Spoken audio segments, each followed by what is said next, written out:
There is a certain kind of quiet that only small towns know how to hold. Not peaceful, not serene, just heavy. The kind of quiet that settles into a place like dust into old wood, slow and permanent, until you stop noticing it entirely. Millhaven was that kind of town. Tucked between two long stretches of highway in rural Georgia, it had the bones of something that once wanted to grow and then simply gave up. A gas station with one working pump. A post office open 3 days a week. A diner called Ruby's that had been serving the same 4 meals since 1987, and whose front window had a crack in it that nobody had fixed, because at this point, the crack was just part of the window. It was the kind of place where everybody knew everybody, and that familiarity had long ago curdled from comfort into surveillance. Marcus Cole walked into Ruby's at 7:14 in the morning on a Thursday in late November, and he walked in the way a man walks when he has not slept properly in months. Not stumbling, not dramatic. Just hollowed, the kind of tired that sits behind the eyes and doesn't leave no matter how long you lie in the dark staring at a water-stained ceiling. He wore civilian clothes, worn jeans. A plain gray Henley with the sleeves pushed to the elbows, work boots that had seen actual work. His hair was cut close to his scalp, military precision still living in something as small as a haircut, even when everything else had been stripped away. He was 34 years old. He looked older than that in the eyes. Walking beside him, calm and enormous and eerily attentive, was a German shepherd named Dex. Dex was not a pet. Anyone who had spent more than 30 seconds around the dog understood that instinctively without being told. He moved the way Marcus moved, which is to say with the precise, unhurried awareness of something that had been trained in environments where inattention had consequences. Dex's coat was dark sable, thick and healthy, and his eyes were a pale amber that caught the diner's fluorescent light and turned it into something almost gold. He wore a simple red vest, not a service dog vest exactly, more worn, more real, and he stayed at Marcus's left side with the kind of loyalty that has nothing to do with obedience and everything to do with years. Marcus slid into the booth at the back corner, the one with the wall on 2 sides. Old habit. Dex folded himself beneath the table without being asked. The waitress, a woman in her 60s with reading glasses pushed up into silver hair, came over without much ceremony. Her name tag said Brenda. She looked at Marcus, looked at the dog, and then looked at Marcus again with a softness that wasn't pity but was close to it. The kind of look you give someone when you can see the weight they're carrying and you know better than to mention it. "Coffee," she said. "Please," Marcus said. "And whatever the dog can have that won't give him problems." Brenda smiled at that. "I'll see what we got in back." Marcus wrapped both hands around the coffee mug when it came, not drinking it immediately, just holding it, absorbing the warmth. Outside, the November morning pressed flat and gray against the cracked window. A truck moved slowly down the main road and then was gone, swallowed by the distance. He had been in Millhaven for 11 days. He'd driven here from a VA facility in Augusta, where he had spent 6 weeks doing whatever the paperwork called it, structured reintegration. Therapeutic transition, which in practice meant group sessions in beige rooms where men who had seen things sat across from each other and tried to translate those things into language that civilian ears could hold without flinching. Marcus was not good at that. He was not built for language that softened. He had spent 12 years in the Navy, 8 of them as a SEAL, and the last 3 of those years had taken him to places and through events that had restructured him at a foundational level. The way extreme pressure restructures stone. He was not broken. That was important. He was precise about that with himself in the same way he was precise about everything else. He was not broken. He was recalibrating. There was a difference, even if some mornings the difference felt academic. He'd stopped in Millhaven because his truck had needed a water pump, and the only mechanic within 40 miles was here. The mechanic had taken 4 days to get the part. Marcus had stayed in a motel room the size of a large closet, and found that the silence of the town did something to his nervous system that the VA facility's manufactured calm had not. It settled him slightly, like a tuning fork held against a vibrating surface, so he stayed, for now, with no particular plan beyond now. He ordered eggs and toast and ate slowly, reading nothing, watching the window. Dex emerged briefly to accept a piece of plain chicken from Brenda with enormous, silent dignity, and then returned beneath the table. The diner filled gradually. A pair of older men at the counter, farmers by the look of them, speaking in the low tones of people who have said most things to each other already. A young mother with a toddler who kept dropping a spoon, a man in a FedEx uniform reading something on his phone. Then the door opened and the atmosphere changed, not dramatically, not with any single loud thing, just a subtle pressure shift, the way the air in a room changes when someone enters it who is accustomed to the room changing around them.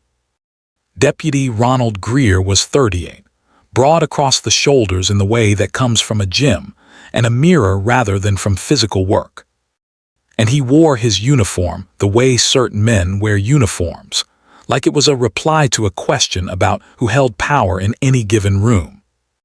His face had a permanent arrangement of mild contempt, the kind that had probably started as confidence somewhere in his youth and had calcified into something less attractive over time.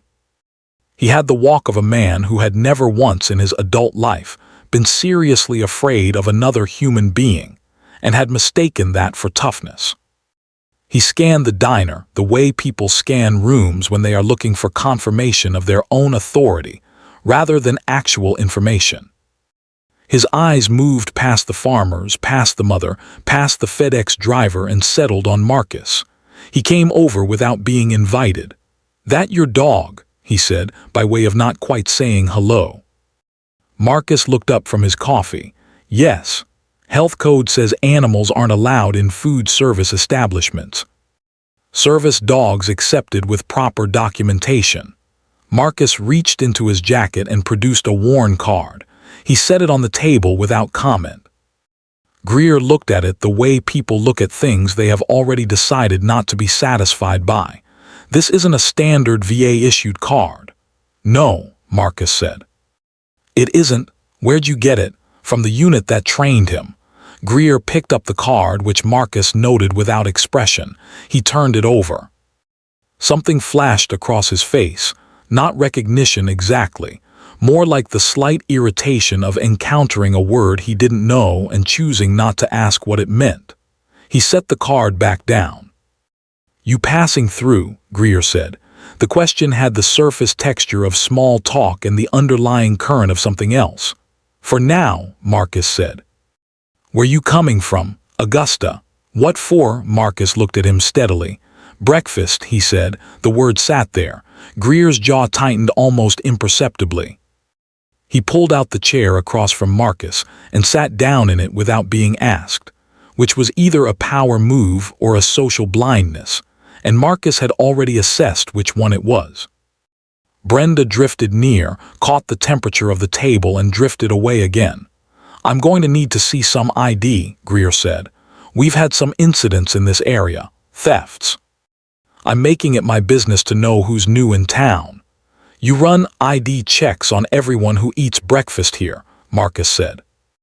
"I run them on people I have questions about." "What's your question?" The contempt in Greer's face organized itself into something more direct. "Don't be smart," he said.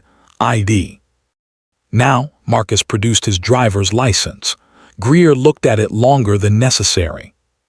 Then he looked at Dex, who had emerged partially from beneath the table and was watching Greer with amber eyes that held no emotion whatsoever, which was somehow more unsettling than if they had held obvious threat.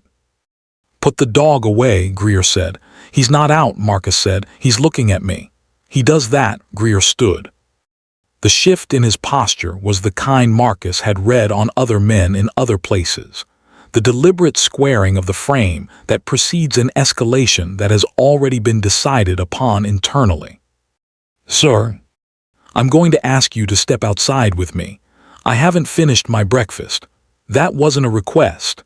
The diner had gone quiet in the way that small spaces go quiet when the social temperature spikes. Everyone simultaneously pretending to look somewhere else, while watching with absolute attention. Marcus set down his fork. He stood slowly, the way he did everything, with the absolute economy of someone who has learned that unnecessary movement is a form of imprecision. He was not tall in a way that announced itself, but standing, he occupied space with a density that was different from Greer's broad-shouldered performance of size. Different in a way that was hard to articulate and impossible to miss. Greer had already unclipped his handcuffs. What happened next happened quickly and also, in the strange temporal distortion of high-stress moments, slowly. Greer cited something about failure to comply and suspicious behavior, language that was technically vocabulary but functionally theater, and before Marcus could respond with anything measured. The cuffs were on his wrists. Behind his back, done with the practice snap of someone who enjoyed the practice snap, Marcus did not resist. This was the most important thing. He did not resist, not because he couldn't, but because he understood with the cold clarity of a man who had operated in genuinely lawless environments, exactly what the smarter move was. He stood with his wrists cuffed behind him and said nothing and looked at Greer with eyes that were perfectly level. Dex made a sound, not a bark, not a growl exactly. Something lower and more deliberate, a sound that came from deep in the chest and landed in the room like a stone dropped into still water. Every head turned. The toddler stopped fussing. The farmers went still. "Control your dog," Greer said, and his voice had changed slightly, a half step higher than intended. "He's not doing anything," Marcus said calmly. "He's about to. He's watching," Marcus said. "That's all he watches," and Dex was watching. Standing now, fully out from under the table, not aggressive in his posture but absolute in his attention. His amber eyes had not moved from Greer. His ears were forward. His tail was level. The red vest rose and fell with slow, steady breathing. Greer reached for his radio. Whether to call this in or to assert the presence of backup through the gesture alone was unclear. He keyed it, said something about a situation at Ruby's, and then started to say something else. He didn't finish the sentence. Because the front door of the diner opened, and a man walked in with a pistol, and everything that had been tense and petty and performative became, in a single second, real. He was young.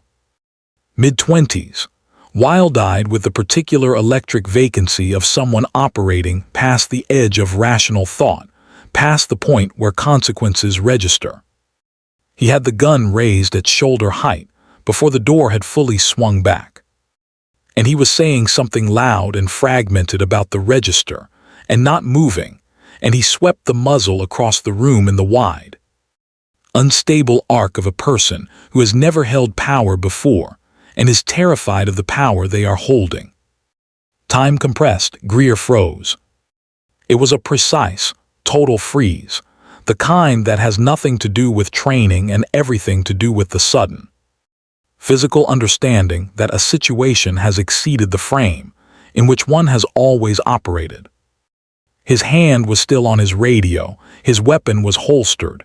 The distance between those two facts was enormous. Marcus assessed the room in less than 2 seconds, not consciously, not as a list. Just as a read, the way a musician reads sheet music, pattern recognition so trained it bypassed thought entirely. The gunman was approximately 20 feet away. Unstable grip. Emotional state indicating desperation over methodology, which meant unpredictable. 2 civilians in the direct line of trajectory. Brenda behind the counter, frozen. The young mother had pulled her toddler beneath the table and was holding him against her chest with both arms. His hands were cuffed behind his back. He looked at Dex. Dex was already looking at him. What passed between them was not language. It was older than language. 1,200 hours of training, 3 operational deployments, and 4 years of living in the same spaces and breathing the same air and surviving the same nights. Dex read Marcus the way Marcus had always been able to read Dex, not through commands, not through signals, but through the total accumulation of shared experience, distilled into a single moment of pure mutual understanding. Marcus said one word, so quietly that later none of the witnesses in the diner could agree on whether he had actually spoken or whether they had imagined it. Dex, and Dex moved. He moved the way trained working dogs move when everything they were built for converges into a single moment, not with drama or fury, but with an absolute and breathtaking efficiency. He crossed the distance to the gunman in just over 1 second. He hit the gun hand with a precision strike that sent the weapon skidding across the linoleum, with a sound like a stone skipped across ice. The gunman went down hard, off balance, and Dex was on him, not mauling, not biting, but pinning with the full application of his weight and presence, front paws on the gunman's chest. Face inches from the man's face, amber eyes locked and unwavering. The gunman didn't move. Nobody moved. The gun was under the counter. Brenda was pressed against the back wall with both hands over her mouth. The farmers were on their feet. The young mother was still under the table with her child. The FedEx driver had knocked over his coffee, and Greer had not moved. He stood with his hand still on his radio, the color gone from his face in a way that had nothing to do with the overhead lighting. His weapon was still holstered. He was breathing hard. Marcus turned to face him, hands still cuffed behind his back, voice still level. "The key," Marcus said, "it was not a request, it was not a threat. It was simply the next logical instruction in a sequence of events, delivered the way Marcus delivered everything. With the compression of a man who does not have the patience left in him for unnecessary syllables." Greer uncuffed him. He did it without speaking. His hands, Marcus noticed, were not entirely steady. Marcus's wrists came free.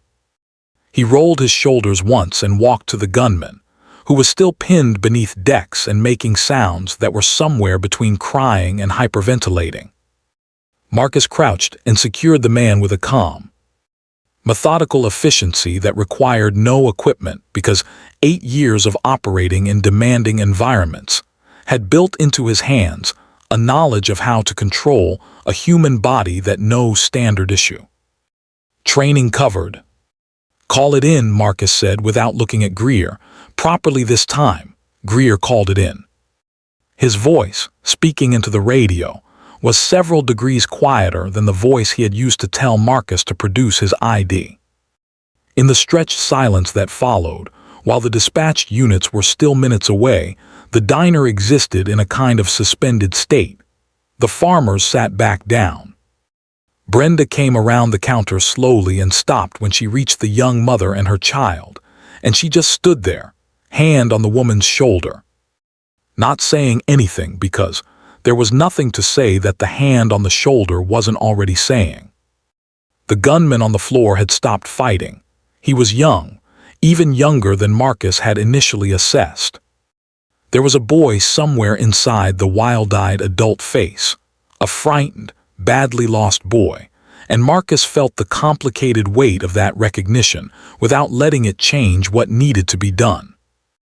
Dex, reading the situation's new temperature, had stepped back from the gunman and returned to Marcus's side. He pressed against Marcus's left leg, and Marcus put a hand on the dog's head without looking down, just rested it there, the way you touch something solid when the ground has been unsteady. Greer was standing near the counter. He had finally drawn his weapon, which was now holstered again, because the moment that required it had passed without him.